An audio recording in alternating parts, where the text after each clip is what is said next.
15 tahun lalu, Pak Ali, seorang pimpinan perusahaan yang berpengaruh dan baik hati, membelikan kotak semir sepatu untuk seorang anak laki-laki di jalan bernama Yunus. Ia tidak menyangka bahwa satu perbuatan baik ini akan memberinya dukungan penuh dari Yunus. 15 tahun kemudian, Pak Ali kini bangkrut. Benar-benar bangkrut. Ia berhasil mengumpulkan cukup uang untuk operasi istrinya. Namun, ketika ia mencoba membayar di rumah sakit, perawat dengan tidak sabar mengatakan saldonya tidak mencukupi.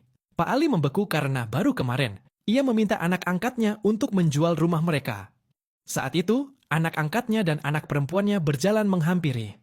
Pak Ali mengira mereka datang untuk membantu.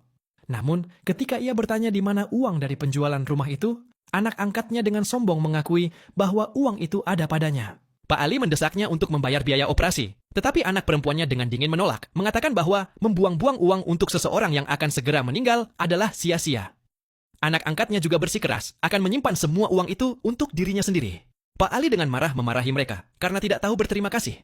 Namun, anak angkatnya menyalahkannya karena mengadopsi mereka sejak awal, mengatakan jika bukan karena kebaikan Pak Ali yang salah tempat, mereka mungkin telah diadopsi oleh keluarga yang lebih kaya.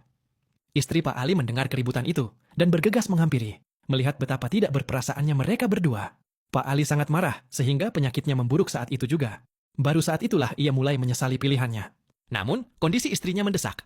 Pak Ali harus menemukan orang-orang yang pernah ditolongnya sebelumnya, meminta mereka mengembalikan uang yang pernah ia berikan. Namun, mereka semua berbalik menyerangnya, mengatakan mereka tidak memiliki bukti utang dan hanya akan membayarnya kembali jika ia memiliki surat utang. Pak Ali sangat marah dan membalikan meja mereka, tetapi justru digogoki dengan brutal. Mereka bahkan membuatnya berlutut dan mengemis, mengatakan mereka mungkin akan membayarnya kembali jika sedang dalam suasana hati yang baik.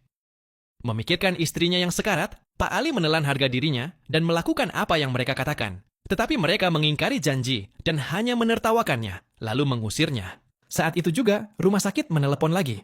Kondisi istrinya memburuk dan operasi harus dilakukan dalam 24 jam, atau istrinya akan berada dalam bahaya kritis.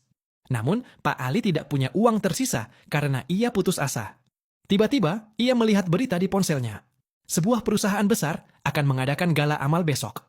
Ia tidak tahu bahwa CEO perusahaan itu adalah Yunus, anak laki-laki yang pernah ditolongnya. Didorong oleh kebaikan Pak Ali, Yunus bekerja keras dan membangun kerajaan bisnis hanya dalam 20 tahun. Kini, Yunus kembali untuk menemui dermawannya. Tanpa sepengetahuan Yunus, Pak Ali berdiri di lantai bawah gedung perusahaan. Tetapi tanpa janji temu, ia tidak bisa masuk untuk bertemu CEO. Sementara itu, anak angkatnya menelepon teman lama Pak Ali. Demi uang, mereka setuju untuk membantu Pak Agus mempermalukan Pak Ali. Pak Agus memutuskan membawa mereka ke perusahaan Yunus. Tetapi di tengah perjalanan, ia mendapat telepon dari sekretaris Yunus. Sekretaris bertanya apakah ia punya teman yang bangkrut. Pak Agus ragu-ragu untuk waktu yang lama, tetapi tidak mengatakan apa-apa, sehingga sekretaris menutup telepon. Hal ini memicu kecurigaan. Mereka mulai menduga Yunus mungkin mencari Pak Ali, mengatakan bahwa Pak Ali memiliki banyak musuh di masa mudanya, dan mungkin Yunus adalah salah satunya. Anak angkat itu datang dengan rencana jahat, mengatakan mereka harus memberi Pak Ali pelajaran yang keras untuk memenangkan hati Yunus. Pak Agus menghampiri Pak Ali, berpura-pura khawatir. Pak Ali menjelaskan situasinya, mengatakan bahwa istrinya perlu segera dioperasi, sehingga ia datang untuk meminta bantuan Yunus. Saat itu, Pak Agus mengeluarkan setumpuk uang tunai. Pak Ali dengan penuh rasa terima kasih, mengulurkan tangan untuk mengambilnya. Tetapi Pak Agus melemparkan uang itu ke udara, merobek penyamarannya, dan mengejek Pak Ali di depan umum.